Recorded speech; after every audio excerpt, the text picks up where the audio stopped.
கல்யாணத்துக்கு வரன் பார்த்துக்கிட்டு இருக்கீங்களோ உங்க குடும்பங்கள்ல கல்யாணம் பிக்ஸ் ஆகும். குழந்தை பாக்கியத்தை எதிர்பார்த்தவங்களுக்கு குழந்தை பாக்கியம் அமையும். நிறைய பேர் லவ் ப்ரப்போஸ் பண்ணுவீங்க. காதல் திருமணங்கள் கைகூடும். இதெல்லாம் கன்னிராசிக்கு இந்த மாசம் இருக்கு. இதெல்லாம் பிளஸ். சுக்கிரன் உங்க லாபத்துக்கு வரப்போறாரு. 10ஆம் இடத்துல இருக்காரு, 11ஆம் இடத்துக்கு வருவார். மிகப்பெரிய பெண்களுக்கு சுய முன்னேற்றம் தரும், செய்தொழில் வளர்ச்சி தரும். அதெல்லாம் உங்களுக்கு ரொம்ப நல்ல விஷயமா இருக்கு. எதுல கவனமா இருக்கணும் அப்படின்னு பாத்தீங்கன்னா, அட்டமத்துல செவ்வாய் இருக்கிறார்.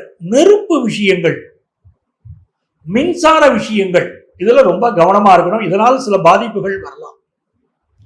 அட்டமத்தில் இருக்கக்கூடிய செவ்வாய் என்ன பண்ண போறாரு, வண்டி வாகனங்கள்ல கவனமா போக வேண்டிய அமைப்பு சிலருக்கு இருக்கு. இந்த தலையில் அடிபடுவது, உடம்புல அடிபடுவது, இரத்த காயங்கள் காண்பது, ஆக்சிடென்ட் ஆகிறதுலாம் உள்ள மாசம் இது. ஸோ கன்னிராசிக்காரங்க என்ன பண்ணணும், 2 வீலர் போறீங்களா ஹெல்மெட் போட்டு போங்க, சீட் பெல்ட் போட்டு கார்ல போங்க. போக்குவரத்து துறையினரால் உங்களுக்கு, அதாவது காவல்துறையினரால் உங்களுக்கு ஒரு ஃபைன் விதிக்கப்படலாம். ஸோ விதிகளை, அரசு விதிகளை மதித்து நடங்கள். இதெல்லாம் முக்கியம்.